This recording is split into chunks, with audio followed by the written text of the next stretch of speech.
Estamos começando mais um Café com Anchieta Filho. O café que é o ponto de encontro da comunicação, onde a gente toma o café e ouve boas histórias de gente que tem o que falar. Hoje nós vamos conversar com um antigo companheiro de trabalho, um amigo, Mark Tawil. Estrategista de comunicação, referência em comunicação executiva, tem mais de 500 mil de seguidores e 15 mil alunos no LinkedIn Learning. Foi eleito para o Hall da Fama do marketing brasileiro. Mark é colunista da Época Negócios da Eletromídia. Ele se dedica a ajudar pessoas e empresas a aprimorar a sua comunicação. Mark, grande prazer em tomar um cafezinho contigo.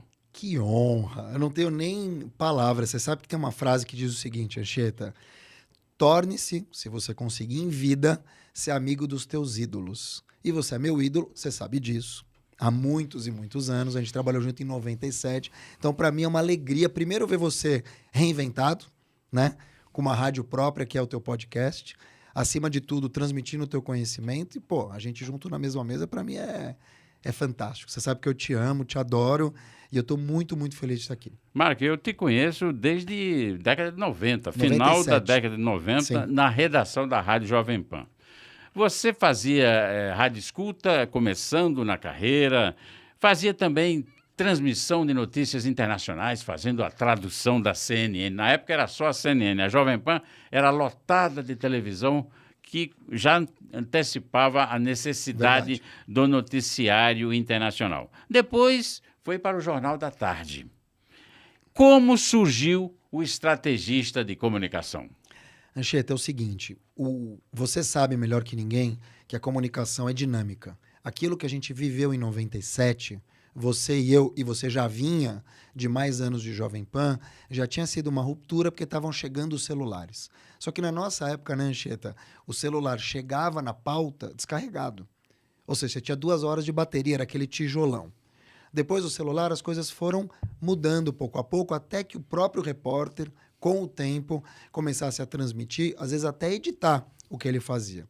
Então, a redação que a gente conheceu nos anos 70, 80, que o pessoal entrava de orelhão, depois de celular, depois ouvindo rádios internacionais e foi dinamizando tudo, mostra que, mesmo no jornalismo, que é uma coisa antiga, tudo mudou. O jornalista é muito mais independente. Quando eu saí do jornalismo, depois de trabalhar na Band News, então eu fiz Jovem Pan, 97 a 2000, 2000 a 2008, JT, o falecido, que Deus o tenha, Jornal da Tarde, e Band News de 2007, 2008 até 2010. Convidado por Eduardo Barão. Eduardo Barão. Tá nos Estados Unidos agora, né? Estados Unidos, pela Band. E aí também trabalhei com Luiz Megali, que você também conhece. Companheiro de Jovem Pan também. Pois é. Então, assim, a Jovem Pan é realmente o grande celeiro, foi durante muitos anos a grande escola e você liderava lá, que é uma outra palavra, né? Líder, que a gente não usava tanto. Você era o quê? Diretor de redação? Chefe de redação. Chefe de redação. E eu gostava mesmo de ser repórter, fazer entrevista no Jornal da Manhã. Eu me lembro de um terno verde que você tinha. Você ainda tem, não? Não, terno verde. Você é com ele pendurado. Não pode fake news aqui, por favor. E aí, Anchieta, saindo então da rádio, montei uma agência. A agência durou de 2010 a 2020. Uma agência de assessoria de imprensa? Assessoria de imprensa, comunicação, conteúdo. Foi muito bem durante um tempo. Depois começou. 2020 eu tive um grande trauma. A gente foi para a França, passou 10, 12 dias, era março de 2020, entrou a Covid. Ficamos bloqueados em Paris, voltamos de Paris, 6 dias depois meu pai morreu. Voltamos, você e quem? Meu pai, minha mãe, a gente Seus ia ido para pais. uma festa. A sua família Você tem parentes em Tenho Paris? parentes, a gente foi ver esses parentes. Quando a gente voltou, todo mundo, foi a primeira vez que a gente foi todo mundo, 6 dias depois meu pai morreu de Covid. A gente tinha pegado Covid na França. Aquilo, óbvio, desestabilizou, foi uma tristeza. Era o começo de tudo. E eu decidi que eu não queria mais ter agência. Eu já não queria mais ter agência. E aí eu fui aposentando o trabalho de agência para eu fazer um trabalho pessoal. Aí entrou a figura que eu precisava rotular de alguma forma. Né? Tem gente que fala consultor, tem gente que fala mentor, tem gente que fala educador. E eu acho que a palavra estrategista traz muito isso, um bastidor de estratégia, que é importante tanto para pessoas como para empresas.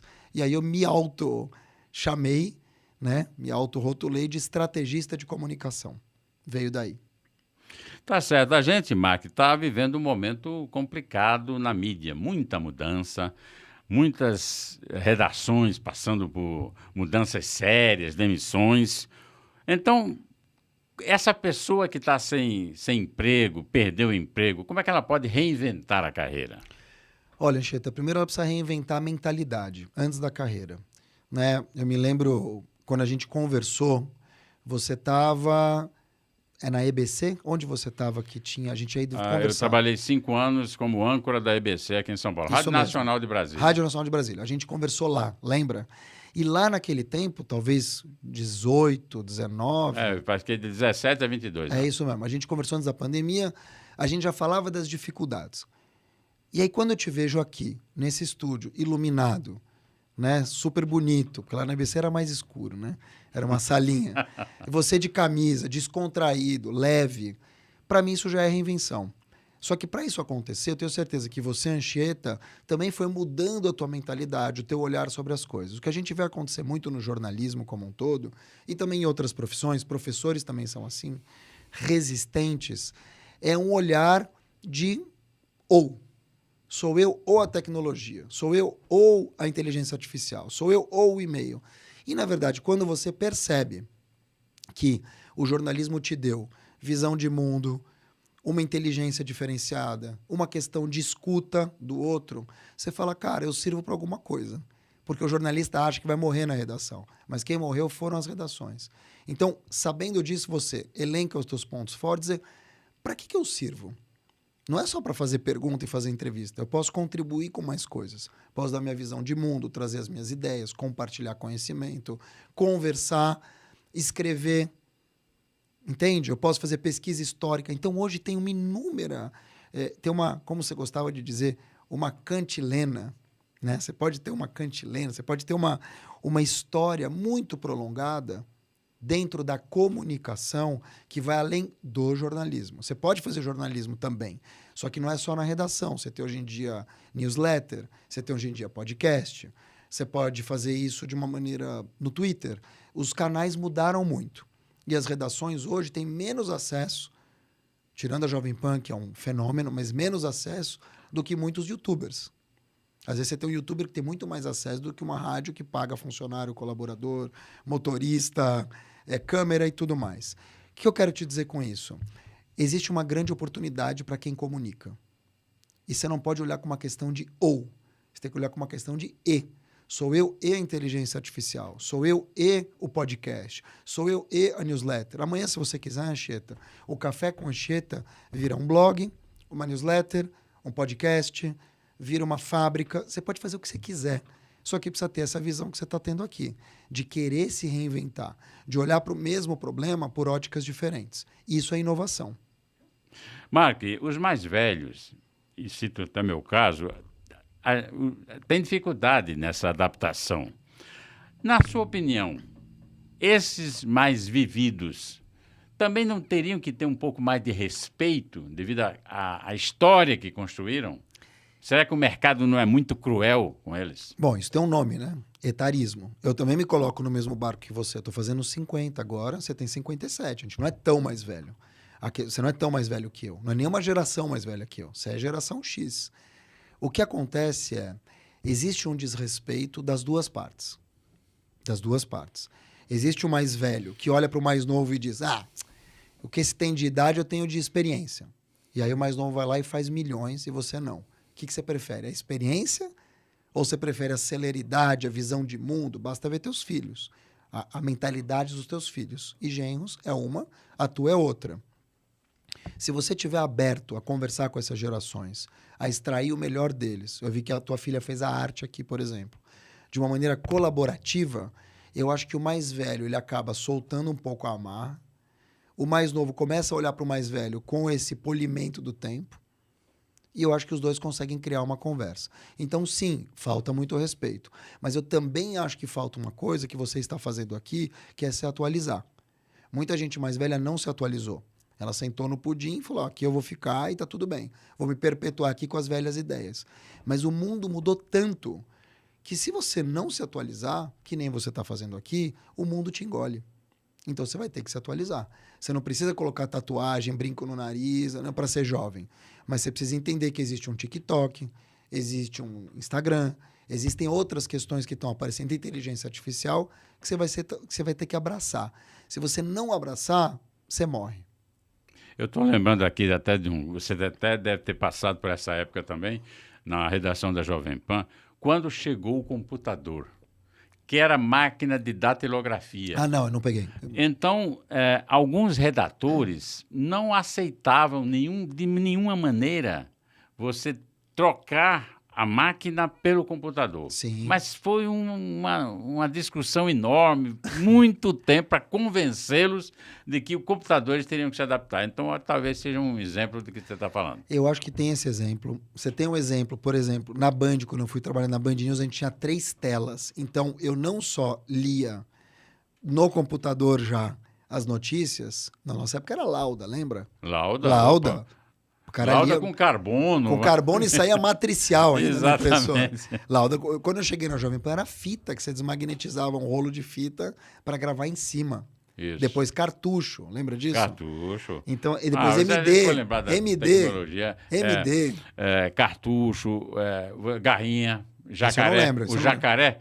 O jacaré era um equipamento que você, quando estava na rua, para passar a gravação, você colocava no telefone fixo e no gravador. Você passava dessa forma, chamava jacaré. Que loucura. Então hoje em dia nuvem... O cartucho as pessoas nem imaginam. Não, e o cartucho... Toda a música era no cartucho. Então, e aí, comercial quando era no caía? cartucho. E quando caía quando o cartucho estava fora do ponto, era um problema sério. Entendeu?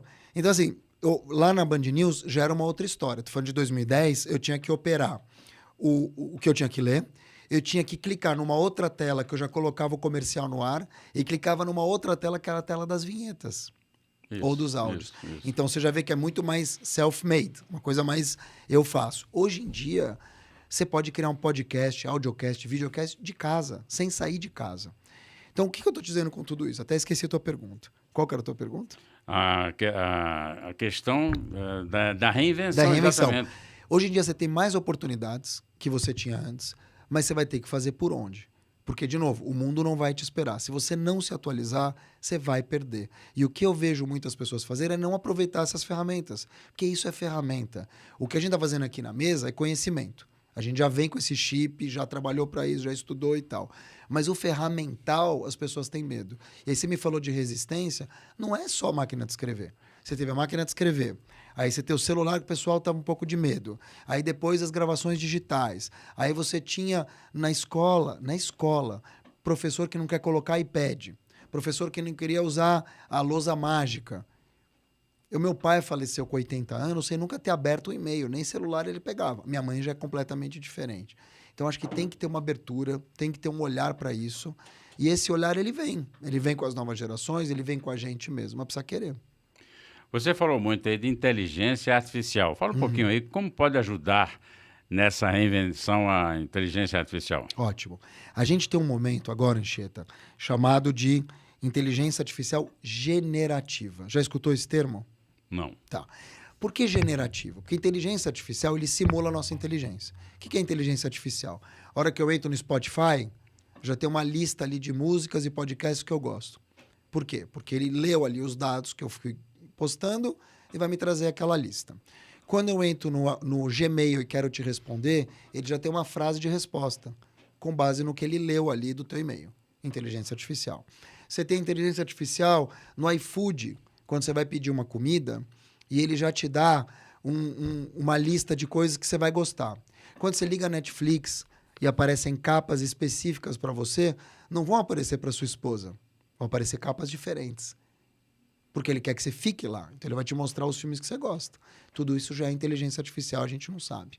Só que isso é uma emulação da inteligência comum. Em vez de ter alguém selecionando para você, tem inteligência artificial. Ponto. A explosão que a gente teve neste ano, 2023, foi de inteligência artificial generativa. Ela está gerando um texto, ela está gerando uma mensagem, uma foto, um vídeo, um áudio. Como é que ela entra? O artífice dessa história toda é o ChatGPT. O que é o ChatGPT? É um bate-papo que você joga ali. Teria uma conversa com Anchieta Filho. Anchieta Filho é um jornalista experiente. Aí eu falo, jogo para ele. Eu estou alimentando a máquina. E aí eu pergunto, com base no que você aprendeu, me ofereça 5 perguntas para este bate-papo. E ele vai me responder. E ele te responde as 5 perguntas.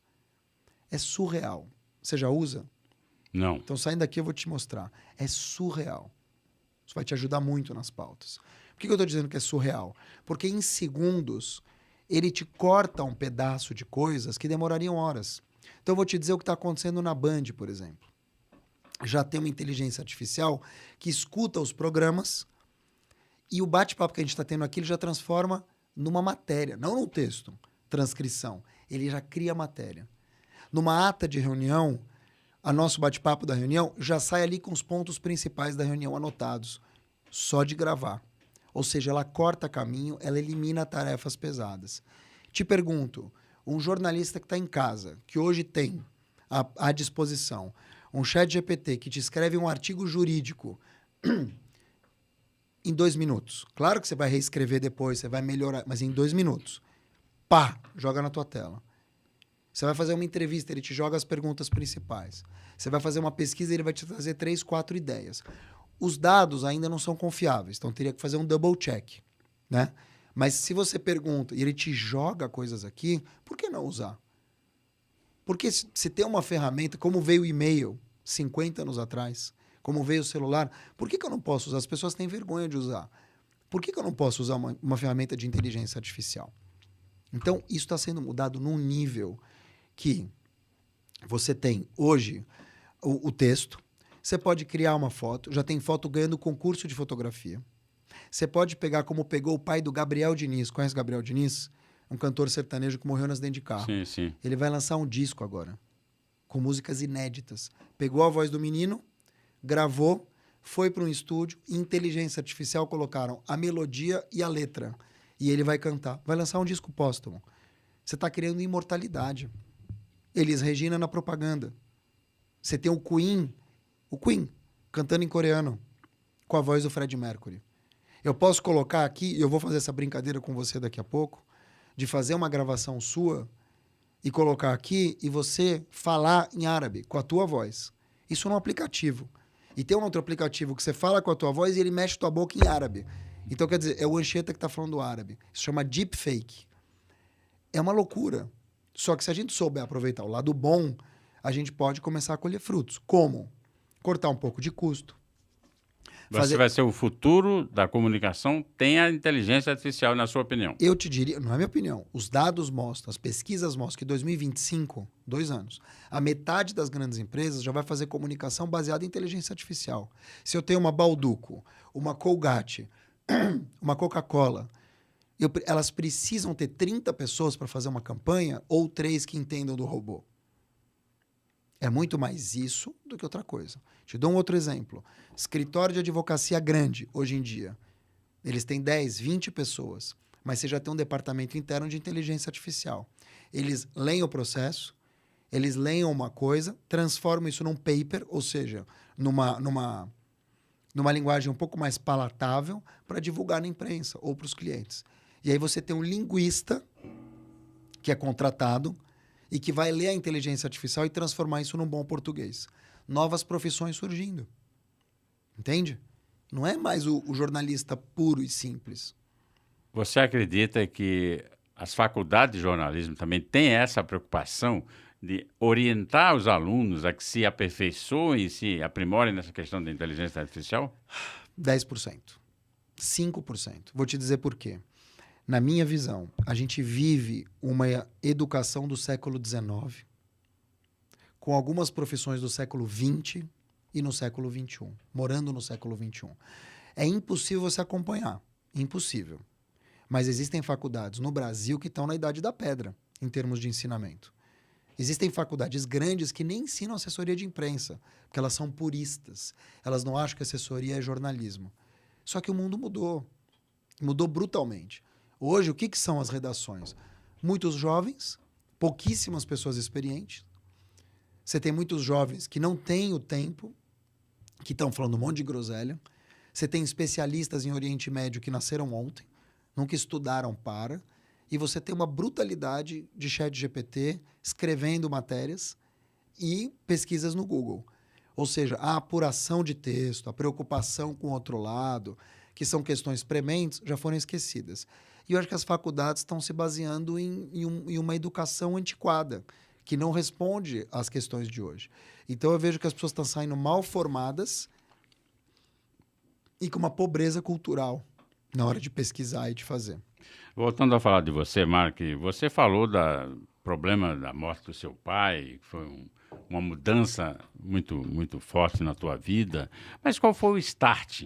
O start, aquilo que realmente fez você ser esse sucesso. Eu li aqui, você é inacreditável. Não, para você é inacreditável. Você não acreditava em mim, para você é inacreditável. Eu sempre Quem me acreditei conhece em hoje você. me adora. Você me acha inacreditável porque você conviveu com... Você me comprou na baixa. Você é palestrante internacional. Como é que aconteceu tudo isso?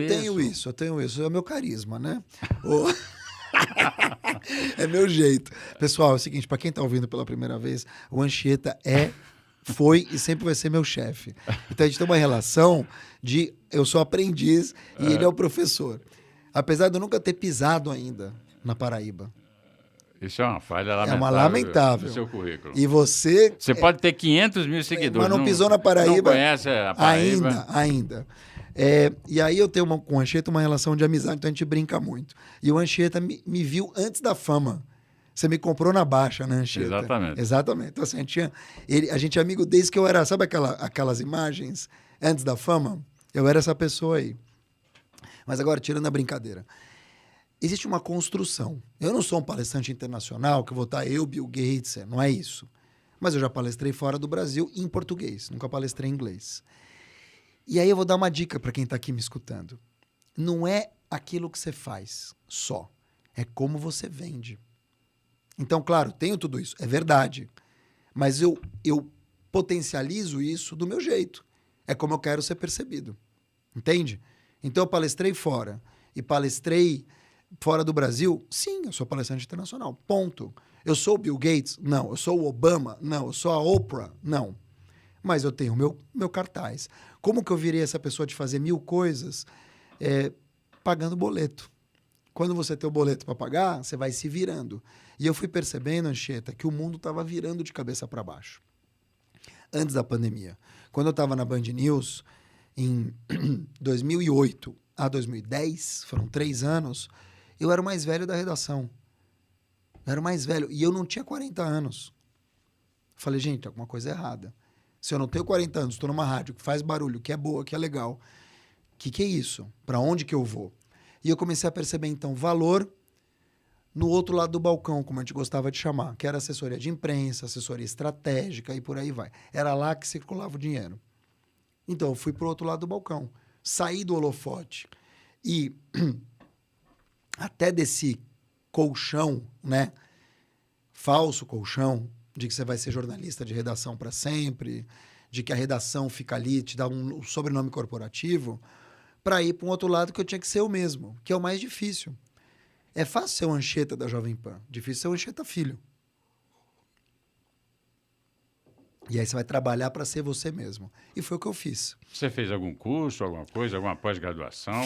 Fiz uma pós-graduação, que na verdade foi um MBA, que me ajudou profundamente. Te indico a fazer também. Que é um MBA de gestão empresarial. O meu foi na FGV. Eu investi. Por que eu estou te falando isso? Porque nós, jornalistas, e você também deve ter isso, a gente tende a fazer mais do mesmo. Então, eu saí da Jovem Pan, fui fazer uma pós-graduação em jornalismo, fui fazer um curso para jornalistas em área de conflito. Beleza, mas isso é o que você sabe. E o que você não sabe? Então, eu fui me desafiar a aprender coisas que eu não sabia. Gestão, matemática, como é que chama? Financeira. Coisas que eu não sabia, como gerir uma empresa. E aí, Anchieta, foi legal, porque eu consegui abrir o leque para falar com pessoas de fora da minha bolha. Nós tendemos a conversar só com pessoas da nossa bolha. Você não, você tem teus filhos, você abre muito, tua mulher não faz isso. Mas a gente tende a conversar só com o jornalista. E aí é o mesmo papo. Ah, o jornalismo está acabando. Ah, o jornalismo está enviesado. Ah, esse aqui se deu bem. Esse aqui não sabe falar, mas ganha dinheiro. É sempre a mesma coisa. Quando eu fui furar minha bolha e conversar com pessoas de outros espectros, eu comecei a entender que o mundo era muito maior. E eu comecei a aprender com essas pessoas. E comecei a sacar que eu tinha mais coisa para oferecer do que só fazer entrevista e só escrever texto. Eu acho que isso foi a grande sacada que eu tive, para mim. E comecei a perceber que o dinheiro não estava no jornalismo, estava nas empresas. De que notícia era commodity, de que notícia não dava dinheiro. Então, o que eu fui fazer? Eu fui fazer notícia de empresas, que era o que dava dinheiro. E aí eu comecei a fazer comunicação para empresas com uma cara de jornalismo, com os aprendizados que eu tive de pesquisa, aprendizado de olhar para as informações com mais severidade, olhar para as informações com um olhar jornalístico. Isso fez toda a diferença para mim. Toda. A agilidade do rádio, a apuração com um olhar de jornalismo. E aí sim entrou... Por que ele faz isso? Porque ele tem anos de janela no jornalismo. Agora, se eu chegasse com uma pompa e circunstância para dizer, eu fui de tal lugar e por isso vocês vão abaixar a cabeça, que é o que acontece muito com o jornalista de TV, trabalhou na Globo, trabalhou na Record, foi da CNN, e ele chega com essa empáfia de falar, eu sei tudo e vocês nada, ninguém vai te abrir a porta. Então, acho que é uma questão de sandálias da humildade. E qual o conselho que você dá, então, para quem pretende fazer o jornalismo com todas essas mudanças? Eu acho que é olhar para as mudanças e entender que elas estão acontecendo e que você não vai segurar. O mundo não vai se adaptar a você. É você que vai ter que se adaptar ao mundo. Você vai ter que ter um olhar de humildade, você vai ter que ter um olhar de menos medo para dar um passo. Você vai ter que começar. Você vai ter que ter um olhar para as novas gerações e ver o que você pode aprender com elas. Você vai ter que entender que aquele jornalismo que você conheceu morreu. Morreu. Aquele jornalismo morreu. Mesmo assim, o básico continua. Tem que ler bem, tem que ser bastante conhecedor. Sim, mas você não vai, por exemplo, exigir que a nova geração tenha a apuração que você vai ter, ou o olhar que você vai ter. Isso não vai, isso esquece. Você não vai conseguir olhar para as novas gerações e dizer, mas cara, ela não faz o básico, porque o básico você aprendeu. Eles estão sendo mal formados em valores pessoais e profissionais, mal formados em casa. Então não adianta ter o olhar que você teria para um jornalista da nossa época. A crítica que você faz, então, é o Ministério da Educação, a questão da grade curricular do jornalismo que deveria passar por uma mudança. Posso te falar, nem só isso. A gente já tem problemas na educação básica. Começa pelo básico. Se você vê um índice PISA, para uma criança brasileira se equiparar em termos de leitura a uma criança nórdica, são 250 anos, Anchieta. Pega uma criança aqui de São Paulo, de qualquer comunidade, não sabe o básico. Se você for no McDonald's ainda é melhor, tá? Que eles formam direito, especialmente no primeiro emprego. Mas você vai em qualquer loja de shopping, você vai ter gente que não sabe falar. Não é escrever, é falar, formar uma frase, formar um raciocínio. E são vendedores de shopping. O que dizer, então, de pessoas que estão na informalidade? Então, começa do básico, do básico, do básico. Aí você tem um monte de faculdade caça-níquel, que está ali só para você pagar 250, 300 a mensalidade e está tudo bem, porque está dando acesso. Mas que o professor não está nem aí, faz o que você quiser. Você não tem cobrança. Então, essas pessoas saem como? Tendo uma dificuldade no básico e depois uma dificuldade super mal formadas. Eu acho que tem uma questão de educação péssima. Eu acho que tem uma educação da parentalidade péssima. E tem a questão pessoal. Você tem a geração nem Anchieta. Nem estuda, nem trabalha. Então, assim, cara, é um problema. O Brasil é uma bomba relógio quando a gente fala de competitividade. Mark, e como é a sua rotina nas redes sociais? Você tem tantos seguidores, como é que você faz? Passa o dia todo vendo Instagram, como é que funciona?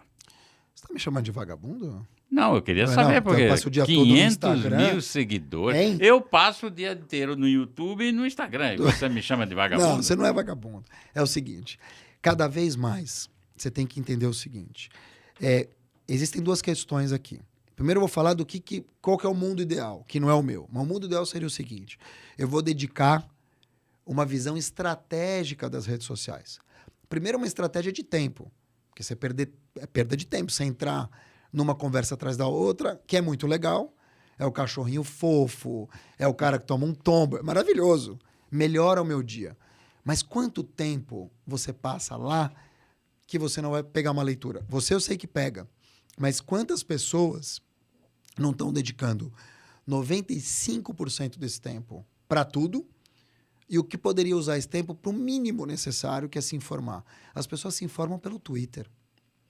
Assim, as pessoas se informam pelas 5 notícias mais lidas do UOL. E que normalmente é o vibrador da apresentadora de TV, é a treta dos filhos do Cid Moreira com o Cid Moreira que tem 96 anos. É isso que o pessoal quer ler. O pessoal não vai ler o conflito no Oriente Médio, o pessoal não vai ler Brasília, o pessoal vai ler isso, certo? Então, assim, já tem uma questão de você ser pego pelo que a gente chama de clickbait, que é você clicar ali naquela manchete fantasiosa. Você vai lá e clica. Isso vai fazendo com que as pessoas consumam lixo. E esse lixo fica, porque as conversas se tornam conversas baseadas nesse lixo. Então você vai ter gente mal formada, que consome lixo. Para as empresas é ótimo, né? Porque elas estão consumindo, elas estão ficando no site e elas perdem tempo nas redes sociais. Então esse é o primeiro ponto. Que tempo você está dedicando útil para essa navegação? Segundo ponto, o que você está postando? Porque não adianta só ler. Quem não é visto não é lembrado. Você responde seus seguidores? Respondo para 90%. Por um, se dá atenção, Dou. você deve receber Nem que seja um muita emoji. demanda, né? Mas assim, nem que seja um emoji, porque isso faz diferença. Claro, quando eu tenho 170, agora na época da guerra, sou judeu, praticante, defendo Israel contra o Hamas, eu posto. Aí vem um monte. Eu não consigo responder para todo mundo, mas eu tento. E no inbox também. E isso faz diferença. Quanto mais distante você for das pessoas que gostam e te dão a atenção delas, que é a moeda do século, é a atenção a moeda do século. Não é o emoji, não é o Bitcoin, não é o tempo, não são os dados. A moeda do século é a atenção. É o que a gente está fazendo aqui. Olho no olho, sem celular, escutando legitimamente, fazendo uma escuta ativa. Isso é atenção. Isso é uma moeda fortíssima. Você tem 4 netos, você tem uma esposa, tá todo mundo te demandando o tempo todo, você tem amigos, você tem as redes sociais, você tem os trabalhos, tá todo mundo querendo a atenção do Anchieta Filho. Para quem você tá dando a tua atenção? Muitas vezes pro cachorrinho do Instagram. Então, acho que tem um trabalho pessoal de ver onde que eu tô gastando meu tempo. Sabendo disso, sim, eu mesmo faço a gestão dos meus posts, tenho postado menos, e eu estava lendo um negócio interessante sobre isso. Existe agora um usuário fantasma. A gente tem postado menos e olhado mais. E mais do que isso, postado menos, você concorda? Olhado mais, como você se chama? Vinícius. O Vinícius está aqui. Tem quantos anos, Vinícius? 22, Anchieta. Geração Z, de 2000 para cá. Eles têm postado menos, olhado mais e pior, não tem interagido. Então você pode postar uma coisa ali de um cachorrinho. Mas pior por quê? Porque você não. Para quem posta, você não sabe se agradou, desagradou. A pessoa só foi lá e olhou. Por que ela não se manifestou? Ou você pelo menos curtiu. Pelo menos curtiu. Ou não curtiu. Ou não curtiu. Mas assim, se a pessoa não se manifesta, como é que eu sei se eu sou uma empresa que eu estou agradando ou não? Como é que eu sei se eu sou um produtor de conteúdo que aquele conteúdo fez sucesso ou não? Porque visualização é isso. A pessoa visualizou, ela pode dizer, putz, foi uma bosta. Acabei de ver um negócio vergonhoso. E aí ela não vai te ajudar, vai te dizer, Anchieta, melhora. Ela vai jogar isso no WhatsApp, vai dizer que vergonha do Anchieta Filho. Olha esse papo. É o cancelamento. E você também, quem não te trata tão bem, você dá uma atenção, os Eu hates. dou para os haters, mas assim, eu acho que tem algumas questões. Eu descobri a muito custo que o que alimenta o hater é a atenção. O hater espera o quê? A tua atenção. Então, se eu vir e falar assim, Anchieta, bela camisa, hein? Bela camisa, Fernandinho. Pena que seu botão tá errado. Se tem 50 comentários positivos e esse comentário, a nossa tendência é responder para esse. Sim. E dependendo da hora que você tá, você não vai responder obrigado, quero ver a sua. Você vai responder quem é você, né? E por aí vai. Só que isso tem um problema. Primeiro que você está demonstrando para 49 que estão te apoiando que o que eles falam é pior. Segundo, que esse cara te desestabilizou. E aí que mora o perigo. Quando você tem inteligência emocional, que é difícil de ter, e a pessoa vai lá e cutuca, porque essa cutucada da camisa não é nada. Tem cutucada assim, do tipo, que horror, gordofobia. O cara vai dizer, pô, mas que sotaque horroroso, Nordeste não presta. O que você vai falar? O que você vai dizer? Se o cara vira e fala assim, o Nordeste tinha que ser riscado do mapa, sotaque horroroso. Cara, você pira. Só que dependendo de como você responder, isso fala sobre você. Porque o que ele quer é isso, te desestabilizar. Então hoje o que eu faço? Ou eu respondo no deboche, dou uma debochada, faço um comentário que vai deixar ele mal e respiro fundo. Ou neutralizo de responder para todo mundo, menos para ele. Também pode fazer isso. E o terceiro, se for um xingamento, eu bloqueio e primeiro apago, porque se você bloqueia, o comentário fica lá. Eu apago o comentário, vou no perfil dele e bloqueio ele, para ele nunca mais me ver. Eu acho que são técnicas. E se ele te imputa um crime, pode acontecer também. Por exemplo, outro dia um cara falou, você tá soltando fake news. Cara, fake news, não sei se é crime, mas além de ser um negócio horroroso, atenta contra a minha credibilidade.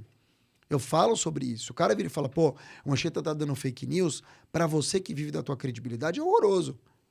É quase que um crime. O cara tá dizendo que você tá agindo de má fé. O que eu faço? Eu printo e mando para ele. Falo, ó, você me acusou de um crime, agora está com meus advogados. Você me caluniou, me difamou, agora é com os meus advogados. Obviamente eu não vou mandar porque eu não tenho esse tempo nem esse dinheiro, mas o cara fica esperto.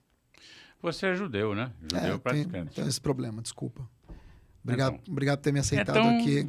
Eu queria que você falasse aí dessa... Obrigado por ter me aceitado como judeu aqui. Israel e Hamas. Cara, assim, é muito delicado. Sob todos os pontos de vista. É muito delicado porque a gente está vendo uma onda crescente de antissemitismo. Brutal de antissemitismo. A gente está vendo uma onda de antissemitismo ser confundido com antisionismo. Quando se fala sionismo, é Israel. O sionista é aquele que gosta de Israel. O semita, o judeu, não necessariamente mora em Israel. Ele está espalhado pelo mundo. O judaísmo é uma religião, não é um território. O sionismo é mais um território. Só que as pessoas, em nome de falar Israel-Palestina e de ser anti-sionista, ele acaba perpetrando crimes contra os judeus. Então ele é antissemita também. A guerra de Israel e Palestina não tem uma explicação. Você vai ter muitas explicações e com bons argumentos dos dois lados.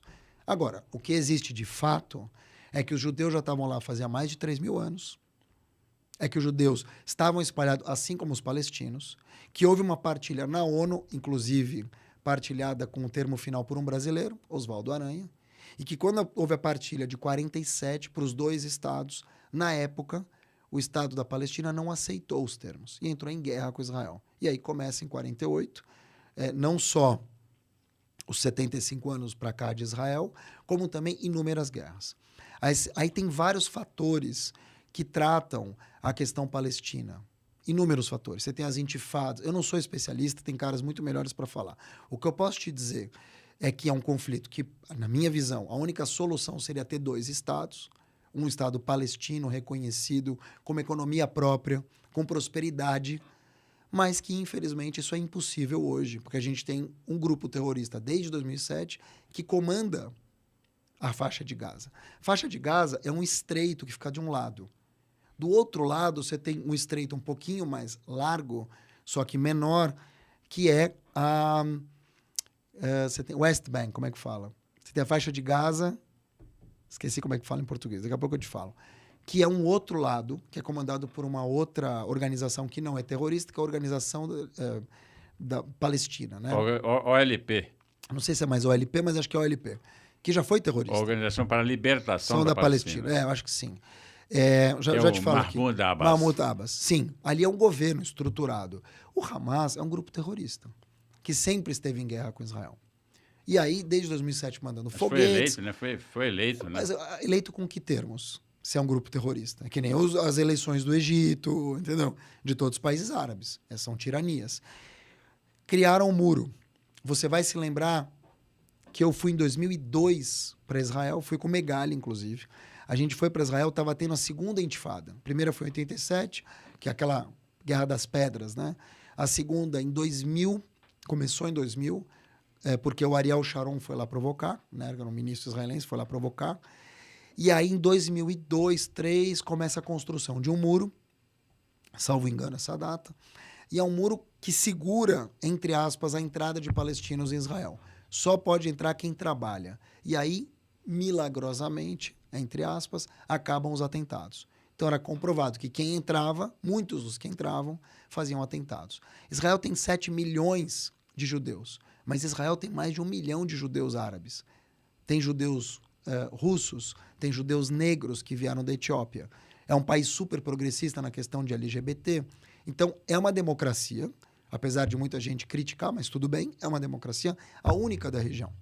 E aí, tendo essa discussão com o Hamas, a gente tem em 7 de outubro, neste mês, uma carnificina elaborada por mais de 2 anos, cujo único, além de matar judeus e israelenses, cujo único propósito é desestabilizar Israel e não aceitar a paz de Israel com a Arábia Saudita, com os Emirados Árabes, que já vinha vindo. E isso Hamas conseguiu.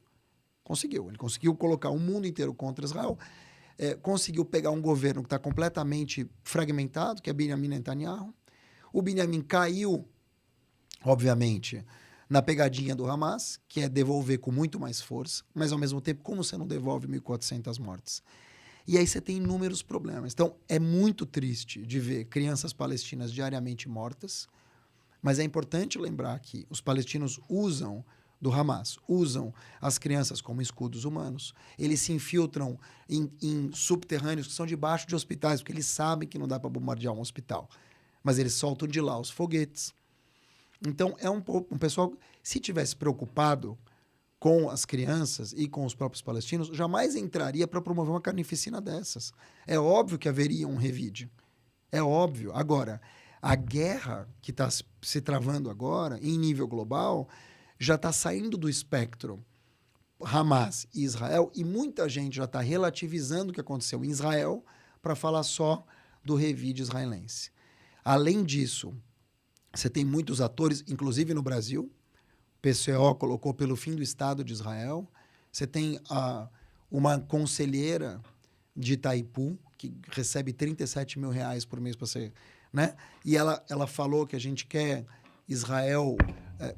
a Palestina da terra ao mar, querendo dizer o seguinte, que Israel não pode existir. O que você vai fazer com 7 milhões de pessoas que estão lá? Então, assim, são discursos absolutamente antissemitas, travestidos de antisionistas. Então você tem uma onda global de antissemitismo. E claro que a gente tem que pensar nas crianças palestinas, nos adultos palestinos. Agora, tem 220 reféns ali, o que você está fazendo com eles? Onde estão essas pessoas? Tem brasileiro desaparecido, ele está vivo ou está morto? Tem brasileiro assassinado na rave. Será que a gente falou deles?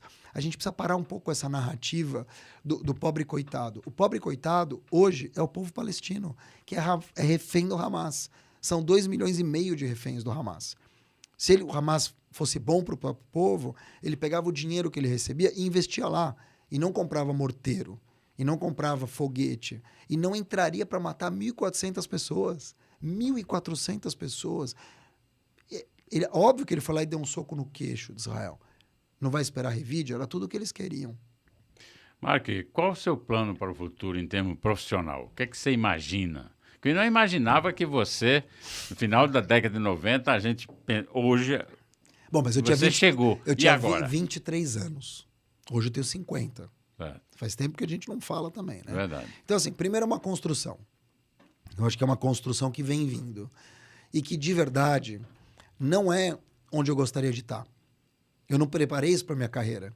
Eu preferia estar em outros esquemas, entende? Preferia estar com uma situação diferente, financeira. Preferia estar com uma situação diferente, até de volume de trabalho. Então, não é uma questão de tá todo mundo, cheguei. A questão não é chegar. A questão é ficar. E a questão é olhar para frente e dizer, bom, daqui para frente, para onde eu vou? Te respondendo com toda a franqueza, não tenho a menor ideia.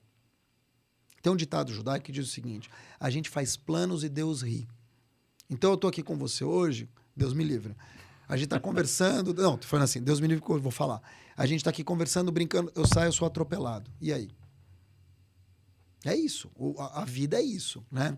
Meu pai, quando foi viajar para a França, aos 80 anos, dançou, cantou, se divertiu. Ele não imaginava que ele ia voltar com Covid e ia morrer 6 dias depois. 700 mil pessoas que morreram de Covid no Brasil não imaginavam o que ia acontecer. Então, primeiro, a gente é sobrevivente, né, Anchieta? De estar aqui, de ver as coisas acontecerem. Segundo, eu acho que a gente é sobrevivente por ter essa mentalidade de aprendiz o tempo todo. E de entender que nada é estático. Pode ter sido durante um tempo, mas hoje nada é estático. Esse podcast não é estático, a tua família pode ter uma questão ou outra, o teu trabalho vai ter outra. Se você tiver esse pensamento de eu vou esperar o futuro, vou planejar, mas eu tenho que entender que a vida é dinâmica e que hoje eu posso estar aqui, amanhã eu posso ganhar na loto. Posso ganhar na loto. Posso ser chamado por melhor na Mega Sena, hein, Marcos? Na Mega Sena. Melhor. Um amigo da velha melhor. guarda pode me chamar para fazer um trabalho, eu posso virar sócio de uma empresa e eu não preciso mais só fazer aquilo que me trouxe até aqui. Então, o Anchieta Filho, com seus quase 40 anos de jornalismo, estou exagerando ou não? Não, foi Quase bem. 40 anos de jornalismo. Pode usar essas mesmas competências de saber chegar, saber sair, saber conversar com as pessoas, saber ouvir, de ter uma visão holística da história, de ter uma questão de apuração. Ele pode usar isso tanto numa fábrica de bolos que ele está abrindo com a mulher, para gerir pessoas. Ou ele pode usar isso para ajudar a filha num negócio dela, virar sócio. Se você tiver essa mentalidade, você vai ter trabalho pro resto da vida. Agora, se você quiser reviver o velho jornalismo, o jornalão, e olhar para isso, que, putz, que pena, o Estadão tá fininho, o outro não sei o que. Esquece, porque o mundo já mudou e ele vai te engolir. Acho que você tem que ter uma mentalidade de aprendiz e um olhar de que tudo é uma oportunidade, como a gente está vivendo aqui. Disso aqui vai, se Deus quiser, trazer um belo de um patrocínio para o teu café. Aliás, a gente pode criar no futuro o Café Anchieta Filho. Por que não? Como o Café Pelé. Com grãos da Paraíba. O Café Anchieta. Por que não? Entende? Eu acho que tudo a gente tem que olhar com um olhar de oportunidade. Eu acho que esse é o grande segredo. Se a gente tiver essa mentalidade de aprendiz, de olhar para isso e falar, tudo aqui eu estou vendo alguma coisa, eu acho que a gente vai sofrer menos, sabe? Fica menos com essa angústia do passado, de, pô, o que foi, o que deixou de ser. Viver de passado não dá. E outra, tudo que você aprendeu até 2020 não vai te levar para frente. Teve um reset no mundo em 2020, que é a pandemia. E eu acho que a gente tem que aprender com isso. Mark, vamos finalizar dando uma mensagem para quem está nos acompanhando no Café com Anchieta Filho e essas pessoas que estão nos acompanhando. Qual a mensagem que você passa? Bom, primeiro uma mensagem para você, né? Sim. Que eu te amo, que eu te adoro, que você me chamou aqui. Eu estou muito honrado, muito tocado. A honra foi minha. Não, tudo muito honrado e muito feliz, porque assim, de ver você assim, de ver você bem, leve, avô, curtindo a vida, entendeu? Relaxando e, acima de tudo, se reinventando. Porque isso aqui que está acontecendo é um dos pilares da reinvenção. Tem a reinvenção no trabalho, tem a reinvenção no casamento, tem a reinvenção dos filhos, dos netos, se Deus quiser, dos bisnetos, né? Você é um avô jovem. Então, assim, muita coisa vai acontecer. E eu acho que você tem que estar confortável em tudo. Eu acho que é 20% para cada coisa, né? Você foi um cara que trabalhou muito. E eu tenho certeza que 70%, às vezes 80% da tua carga de vida era trabalho.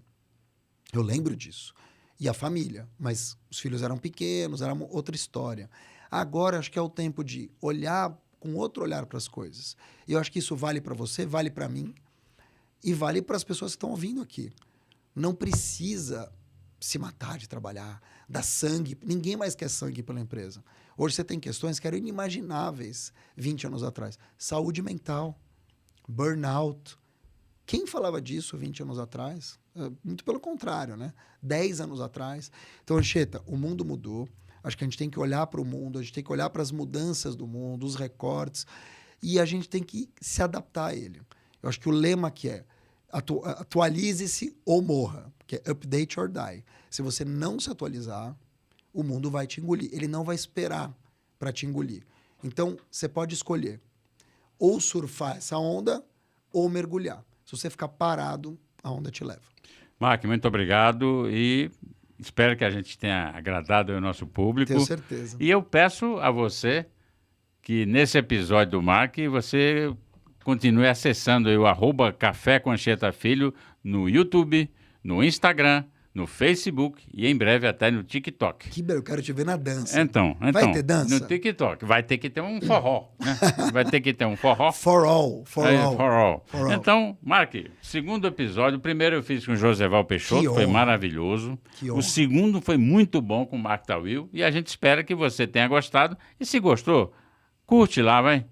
Entre no canal, faça o seu comentário. Pode ser crítica também. Dê uma sugestão. O próximo episódio vai ser só bom. Porque, Joseval maravilhoso. Mark muito bom. Terceiro bom, quarto regular. Então, assim, eu espero que o próximo convidado seja menos bom do que hoje, tá? Forte abraço a todos.